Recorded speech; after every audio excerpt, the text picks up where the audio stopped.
In 2010, the Conference of the Parties to the United Nations Framework Convention on Climate Change decided at its 16th meeting the Cancun Agreements. Parties decided that countries voluntarily engaging in REDD+ had to respect 7 safeguards. REDD+ actions should be consistent with objectives of national forest programs and relevant international agreements. Transparent and effective national forest governance structures should be established. The knowledge and rights of indigenous peoples and local communities should be respected. The full and effective participation of relevant stakeholders, in particular indigenous peoples and local communities, should be promoted.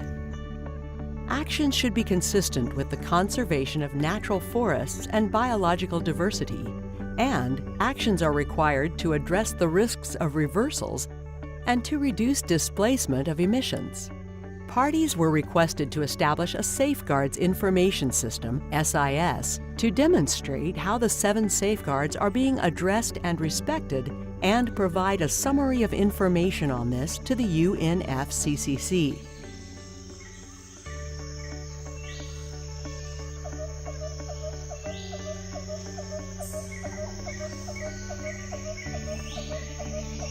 REDD countries should translate Cancun safeguards into their national context.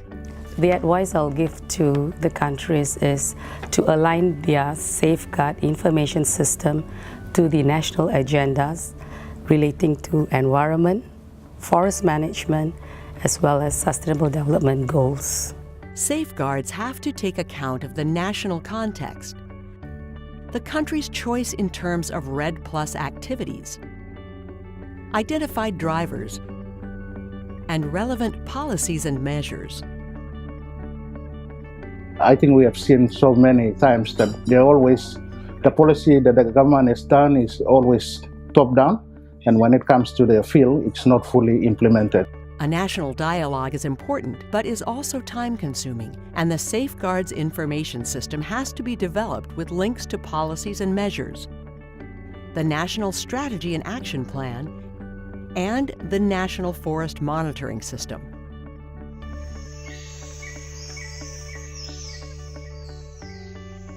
Countries have, fortunately, of course, laws, they have policies, they have regulations, etc., that already are addressing many of the things.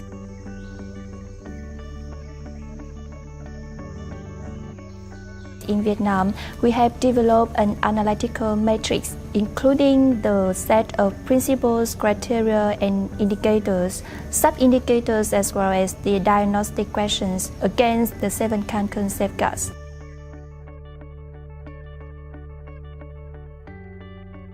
First, you have to have the simplified interpretation of the safeguard, so everyone will understand easily on the safeguard. Second one is to select the key relevant stakeholders. This will be important to you because you will not miss any information from the important people. The third one is to select the venue or location which are really accessible to other stakeholders. As much as possible, REDD+ needs to build on existing policies, laws, and regulations.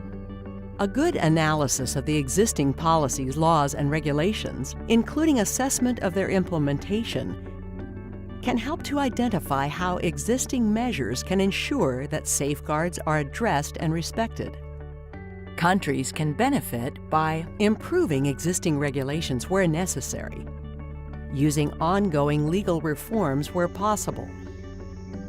Meanwhile, cost-effective consultations consider who to engage and for what purpose, what to communicate, how to engage different groups.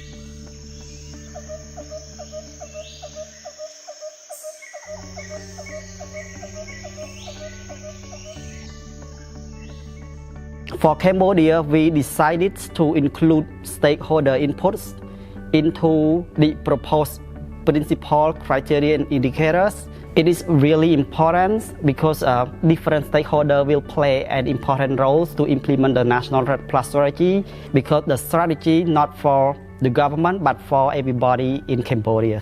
Countries also have certification schemes where they have perhaps criteria and indicator processes, etc., which can be very useful also for the kind of information that you would want to provide.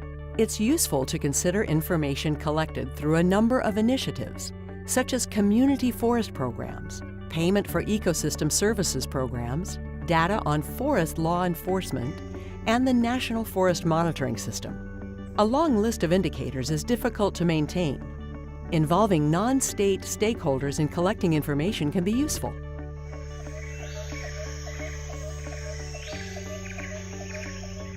Developing a SIS, we need to consider matching national circumstances with the Cancun safeguard requirement, as well as looking at developing a system that is practical, cost-effective, and building on existing systems. I think we need to consider the capabilities and resources availability in developing the SIS, and also we need to have strong commitment, sense of ownership, well-shared responsibilities, and even passion to keep the system sustainable. When developing new systems, countries should consider cost and practicality, use examples and experience from other countries, take into consideration the national context. Countries need to provide information in a format accessible to all stakeholders. In aggregating data from the subnational to the national level, countries need to ensure data quality is maintained.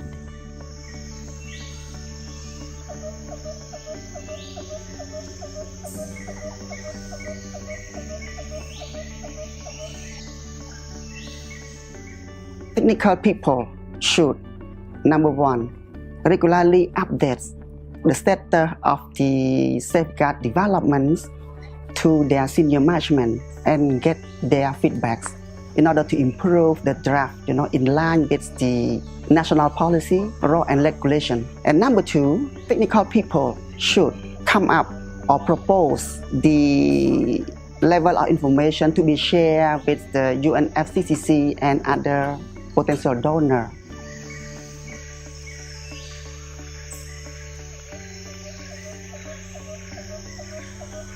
Let's use those learning and try to plan for integrating subnational safeguard system to the national safeguard system in future.